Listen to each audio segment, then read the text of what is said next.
Hello YouTube, this is Morgan Airspeed Prime here with my next Boruto Manga Chapter review. This one's going to be for Chapter 78, which is called Super Idiot. Not a particularly great title, but, it's just the title of the chapter.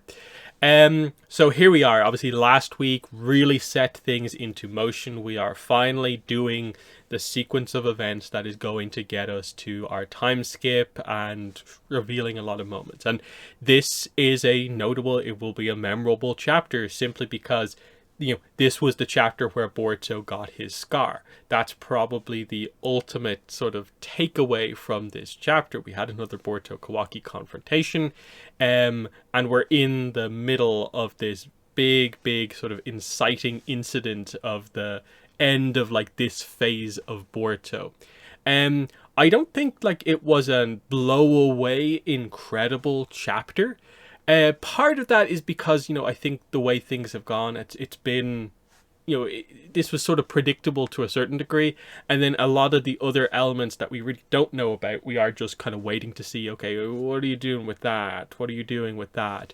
How are all these elements going to resolve themselves? But this is where we do have to realize this is a third chapter in a volume chapter. And next month's chapter is going to be the volume ending chapter. That's where I think the expectations are going to be high for something huge to happen here. This one still, I think, this chapter relies a lot on that scar moment happening and a little bit of twist and turns with the whole Momoshiki stuff. But for the most part being next chapter is where a lot is going to happen. So I don't want to be hugely critical of this one, but I will note that I kind of went into it with quite a bit of expectation, excitement, and I was satisfied to a certain degree, but not excessively so. So let's just get through the chapter here, and we can discuss everything as we go. So cover page has Naruto, but interestingly, Naruto in kind of blue, with the blue replacing the orange, which is a bit of an interesting kind of look for him. Obviously, without the Kurama, it's an interesting thing to kind of take the orange away and actually give him a different color. But still, it's completely fine there. Even though, of course, Naruto is not in the chapter, at least we get him here on the cover. But anyway, we jump in and we straight away get the idea. It has been reported to Shikamaru, as I think everyone predicted. It is going to immediately be noticed by the village that Naruto and Hinata's chakra has vanished. And so we get the sort of information team relaying that to Shikamaru. We do get a quick shot, though, on the second page of Himawari kind of walking home and realizing that something has happened. Now, we don't return to what exactly happened, but obviously the idea is she was on her way home at the end in last chapter after the demon encounter, and here she has come home to the aftermath of her parents are missing and Kawaki has done something here. So for Shikamaru, this is the moment where he kind of realizes that, okay, Kawaki, all my fears have come true. I was right about Kawaki. He was just waiting to act like I expected him to. So he does note, though, he understands Kawaki enough to say, I can't imagine him harming Naruto. He then asks, Ada, did you see anything? Because she should have been able to see it. She just says it was definitely Kawaki. I don't know what he did, but the Hokage and his wife were swallowed by a dark vortex-like thing.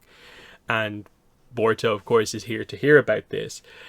So Ada obviously has a certain amount of the details, but obviously I don't think she knows the exact details of Kawaki's powers, exactly to know precisely what was done here, but can relay at least the idea Kawaki was actually behind this. She also can't really track him with her Senrigan because he can shrink down to not be really visible. So Boruto immediately rushes out to confront Kawaki. That's kind of the big thing that kind of is happening throughout this chapter. Though, as he does this, as he leaves, Ada does use her Senrigan to basically reread the last chapter, re-experience the event, properly concentrate on what they were saying to each other in the lead up to the moment where they were sent away. So she's like reviewing his conversation with the Hokage. I'd say Kawaki might be planning to kill Boruto again. So she does relay that to like Sarada and Sumire and everyone else. And this is also the moment where Sarada actually is told effectively about the whole idea of again. What do you mean kill again? And Shikamaru has to quickly bring her up to speed on the idea of it wasn't like Code who did that to Boruto. It was Kawaki. Boruto did ask him to do it to protect everyone from Momoshiki, but it was Kawaki who did it. And now it seems like he's trying to finish the job to get rid of Momoshiki, because that is his goal overall. So Sarada actually rushes out to, make a move here.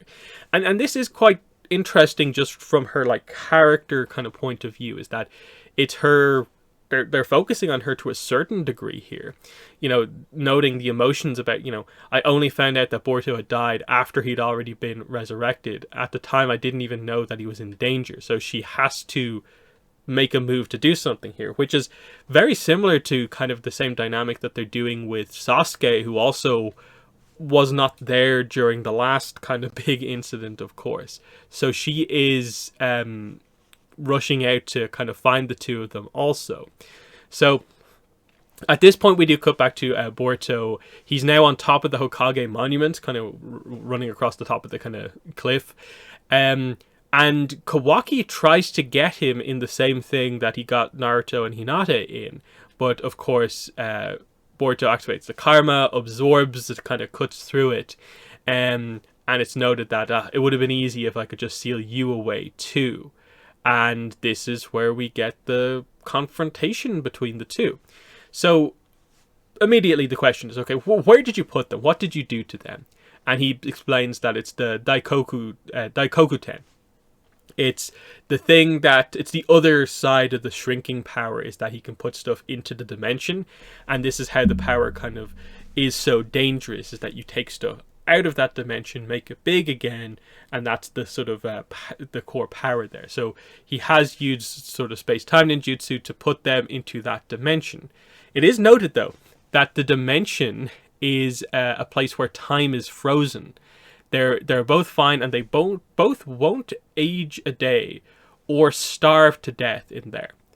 So that's interesting by itself. Like, they probably needed to do that. Like, one informs the other. That, like, if they're going to be in this place that basically is just a storage area for, like, items for combat, there's not going to be food in there. So you have to explain that.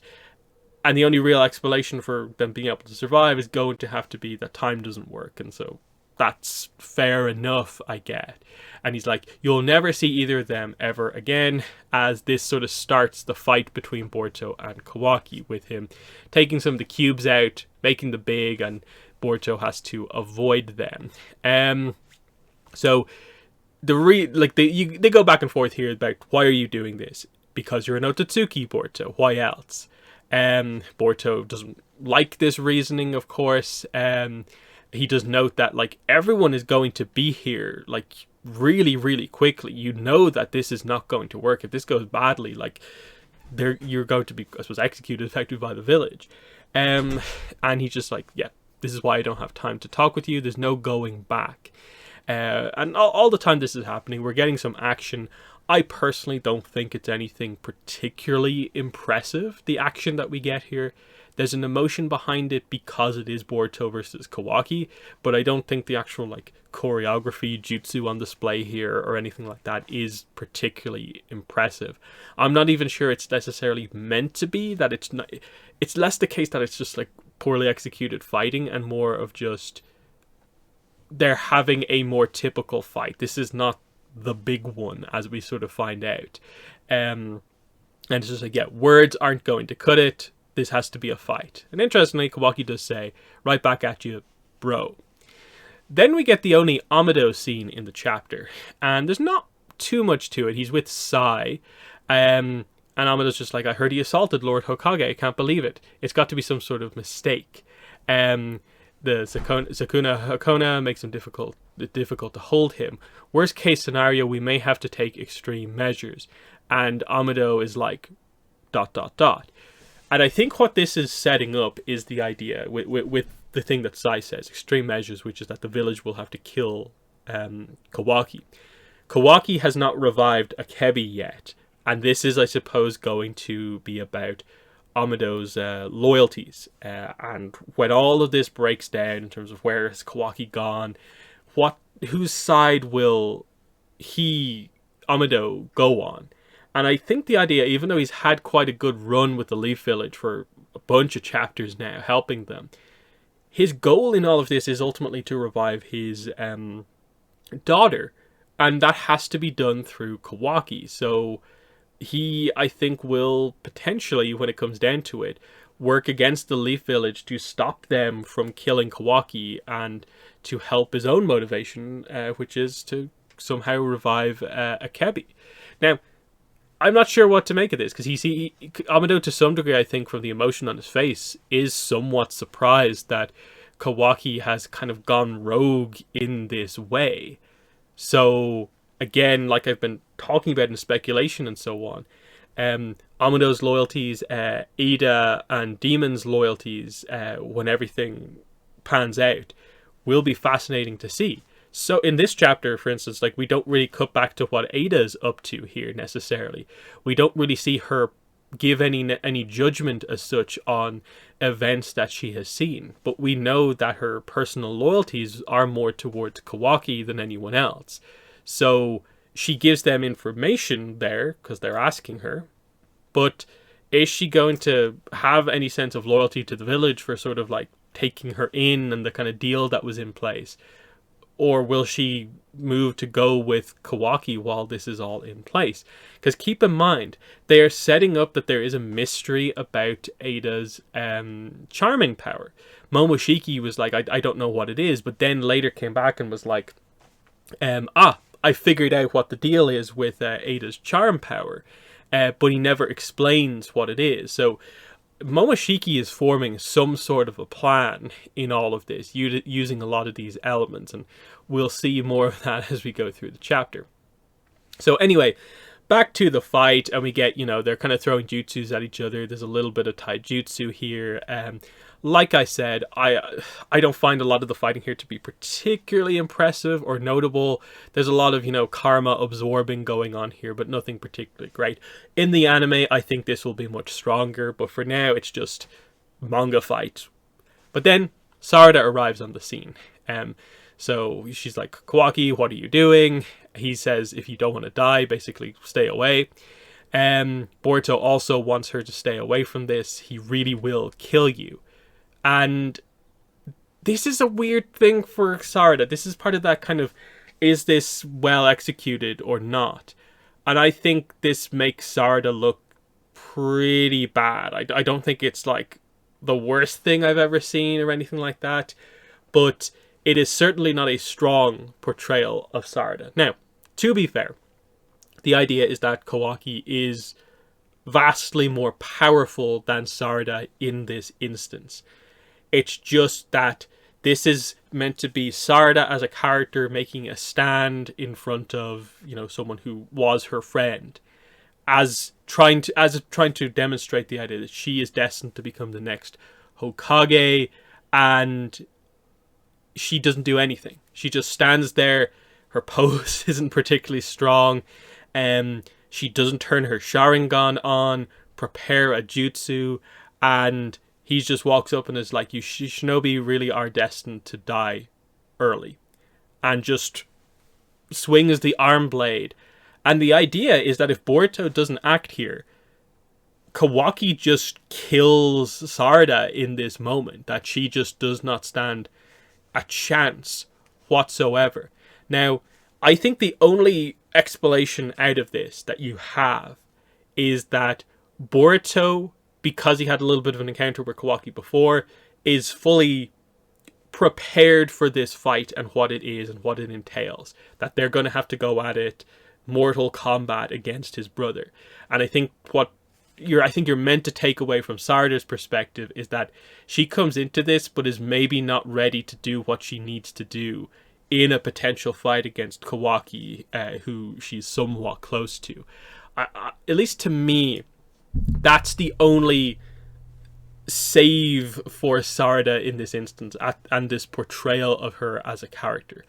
But this is the moment the scar happens. Sarada is saved from being killed by Kawaki by Boruto diving to save her out of the way, but the blade attack still comes through, and this is how Boruto gets his eye scar. Now, they later say at the end of the chapter, this is a weird thing with this, is like, is it just a scar here? But Momoshiki says you've lost an eye. You've lost a blue eye. So Boruto is down an eye, but then when Momoshiki comes through, he has the Byakugan. So there's a little bit of a kind of lack of clarity here to kind of like what exactly has happened here, in the sense of like, is it just some weird thing where like the cut isn't so deep that it's like fully destroyed the eye, but it's done enough to like damage it to the point where it's like useless, except when some sort of a ocular jutsu power comes through. That's the kind of lack of clarity here. But Sarada notes, your eye, I'm fine, run away, he's not messing around. And he's about to finish off Sarada, who's protecting Boruto on the ground here, when Mitsuki comes in and grabs Boruto's arm with his, stretchy hand. Shikamaru is also there, and it's revealed that while he has shadow possession on you, he can't shrink down, which is a somewhat interesting thing to note. And then, Mitsuki is restricting him from kind of like absorbing jutsu by holding his hand in place, basically. But also, Sasuke arrives on the scene, so that's pretty notable as well. He arrives in, sword right up to the neck of Kawaki. And this is an interesting situation because technically, they have him here. If nothing crazy happens, they have full-on captured Kawaki in this instant. He cannot move without someone being able to take him out. So Sasuke gives the threat. Konohamaru is also here. He kind of picks Boruto up, and then we get a bit of a conversation here. What did you do to Naruto and Hinata? He says only what had to be done for Lord Seventh and Konoha's sake by extension. Shikamaru, of course, is like, I don't follow. The only thing you're doing is sowing chaos around you. And then Kawaki's response to that is just like, I don't expect you to understand. Talking about it is pointless. And this just frustrates Shikamaru, of course. You're an irredeemable idiot. And then you have some shots of Boruto kind of covering his eye. You get to see the scar. The eye opens up, and this is the return of like Borushiki or Momoshiki acting through Boruto, whatever way you want to refer to it.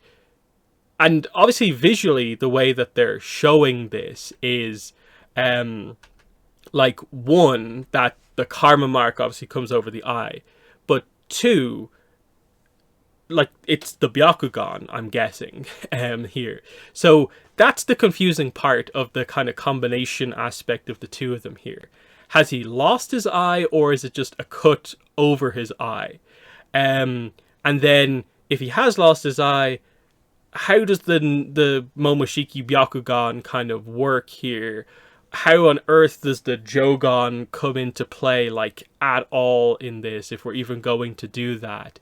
There's a lot of confusing aspects here, but Momoshiki is here, and Kawaki's like, you finally kind of come out.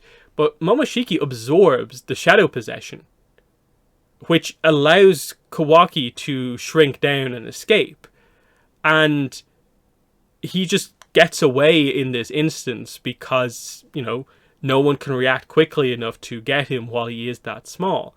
And he's like, Momoshiki, what did you do that? I want to kill you. And Momoshiki says, you want to kill me, don't you? Then you can't afford to get taken down here. What are you plotting? You're surrounded, Kawaki. Hurry up and get lost. Or will you waste this chance I've given you? And Kawaki does, in fact, get away. So, why on earth has this happened? Is the question. This is really, really interesting stuff here in terms of like speculation. Why is Momoshiki chosen to do this? Ultimately, you assume he maybe has some sort of a plan to gain full control over Boruto. And what exactly is that? He obviously doesn't want his vessel, quote unquote, to be destroyed or killed by Kawaki. But he clearly needs Kawaki for something. Now, the only thing I can necessarily think of is this Momoshiki still plotting for the chakra fruit? Kawaki as the sacrifice. What if Boruto was to eat the chakra fruit? What's going on there?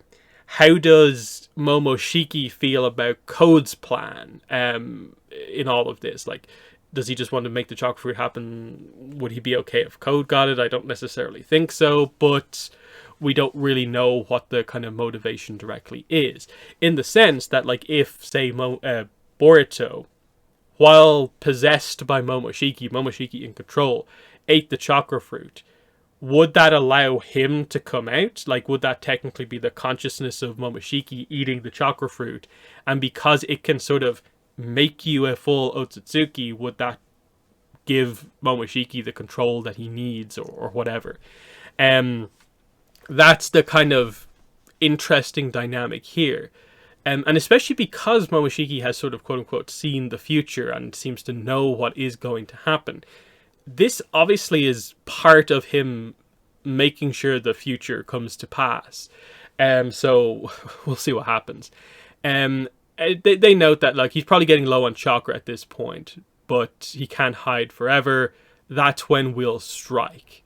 So he's going to have to basically rest. Like, it's not just that he's gone. We will have a chance to get him back. So it's not that Kawaki's full on just escaped at this point. And yeah, we have Borushiki just, I suppose, Momoshiki just gives up control at this point. Again, Boruto shuts his eye. The kind of Byakugan deactivates, Momoshiki deactivates.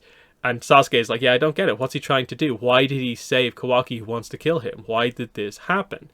And again, he doesn't open up his eye again for the rest of the chapter, Boruto, so we don't really know what the situation is there. And she does say, like, I'm so sorry, Boruto, because of me, you've lost an eye, is the implication. He just says, no, it was that blockhead super idiot, so there's the title drop. Mitsuki is furious about this, and you can see that, like, he gets 2 full panels and he's like, yep, that's right, it was Kawaki who did this to you. So that's quite clear that Mitsuki does not like Kawaki anymore at all. And then we get the sort of vision of Momoshiki that Boruto sees. Well, boy, you've lost one blue eye. I think you know this, but this is just the beginning. You'll go on to lose everything in very short order, and it can no longer be stopped. The end has already begun. So that's about what we expected. I think we all knew we were here. So it's not too much of a reveal, the idea that this is the start of the incident where the blue eyes take everything from you. But what's going on here? There's already a little bit of almost like twist to it in a way of like, those blue eyes will take everything from you. Well, you actually lose one of them, so it's like your blue eye will take everything from you. But again, there's still some confusion just in the visuals. Now, I get it. They're never going to show you like the open bloody eye socket and what exactly is going on there. But for the sake of like going forward and like what this means for potential Jogon stuff, and what does it mean when Momoshiki takes over and the eye is usable, it's very, very confusing just that visually they created a little bit of a situation that isn't super clear. So what's happening from here? This is where I think the chapter 75, like visions of the immediate future are going to happen. And I think it's very clear at this point. There's no confusion about it of like, oh, is it somehow a twist and people are angry at Boruto? No, this is the chase of everyone to try and capture a sort of like weakened Kawaki as he sort of flees from the village. This, I think, especially with Mitsuki and the reaction here, it really helps to explain why we get angry like kind of Sage Mode Mitsuki confronting Kawaki is because of what he did here.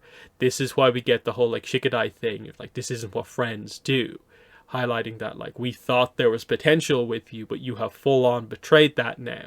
So are we going into a full on like attempted like a kind of Kawaki retrieval arc style thing here? And how does this all play out? Again, key players in this obviously are going to be like, does Amado make a move given what I talked about earlier on in the chapter? Ada and thus Demon, what is their response to this going to be? Because Ada, of course, is driven by the want to form some sort of relationship with Kawaki. She's not going to be happy hearing about the idea that the Leaf Village potentially wants to kill Kawaki. So she, I feel, is going to make her move at some point. Now, a lot of the question is going to be like, okay, how's Boruto's eyes effectively? How is he responsible for kind of losing everything overall?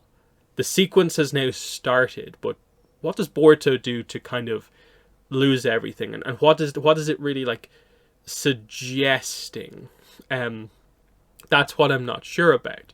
Because on one hand you can think like, well, if Momoshiki takes over and just does stuff while looking like Boruto, that's one way of making it happen.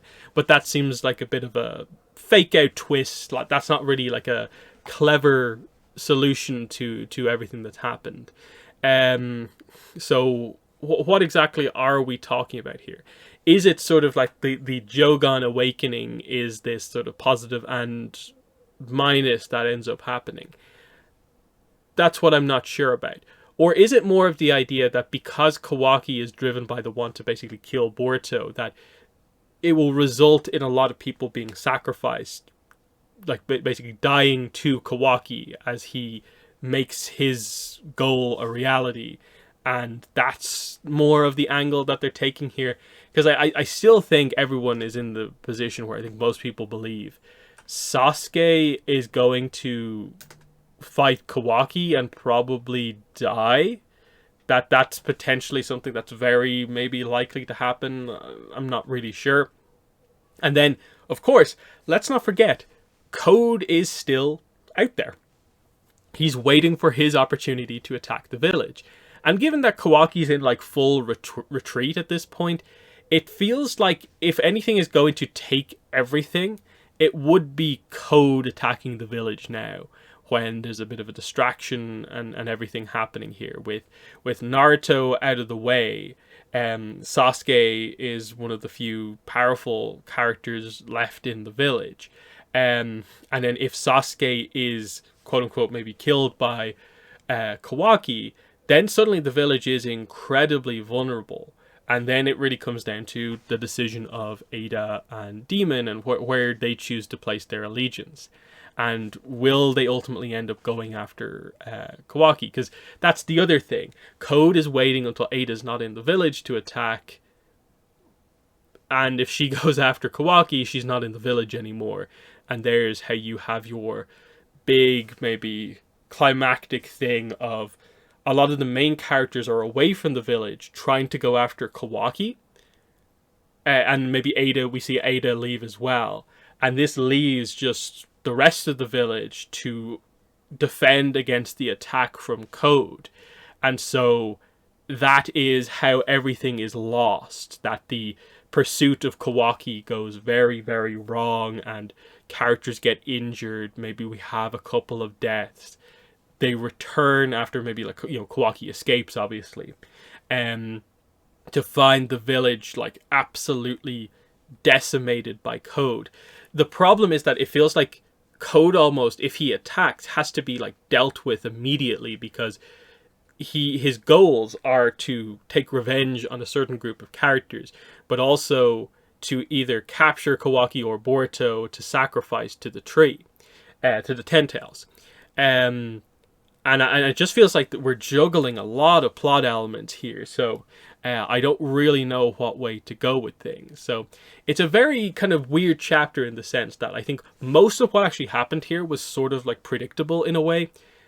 But like next chapter, like you don't really know exactly how everything is ultimately going to play out.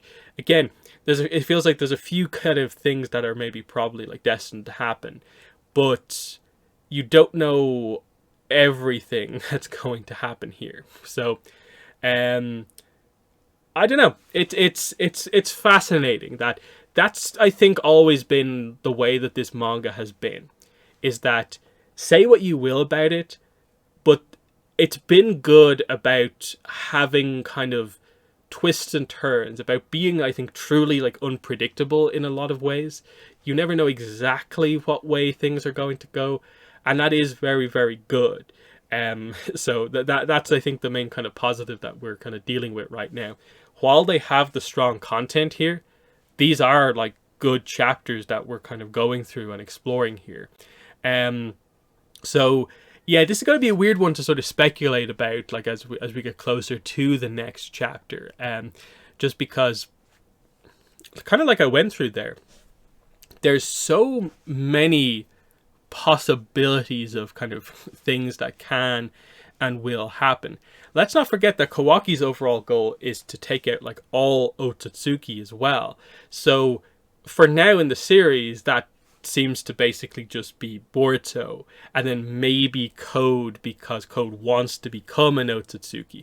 But then after that, it would suggest that his goal is to somehow find out information about the other Otsutsukis, the clan that is not currently on Earth, and find some way to seek them out, or maybe draw them to Earth so that he can kill them. And how does that element of his plan actually come about? Because he's obviously in a bit of a kind of tired, somewhat weakened state, but I don't get the impression he's just like out of chakra at this point. So there's still fight left in Kawaki, but we'll see how exactly they do things. So for now, they're my thoughts on the chapter. In the comments, let me know what your thoughts are, but that has been the video. Thanks for watching, and bye.